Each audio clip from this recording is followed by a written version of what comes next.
סיפור ששווה מיליונים. איש עסקים אמריקאי בארצות הברית, היה לו רכוש משותף עם אנשים אחרים וסידרו אותו. הוא לא קיבל את הכסף שהיה מגיע לו בגין השכירות של הרכוש הזה שלו.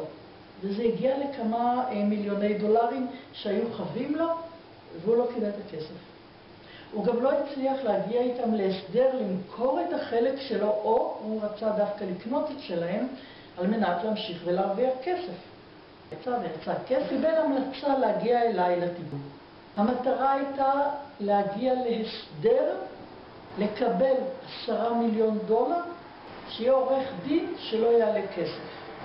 אז הוא עבר את הטיפול הזה, ואתם לא תאמינו או כן תאמינו, תוך פחות מחודש הוא מצא עורך דין שהיה מוכן לעבוד על אחוזים ולא לקחת שכר. אנחנו מדברים על ארצות הברית, לא על ישראל, שזה קורה פה לעתים קרובות יותר. ודברים התחילו לזוז.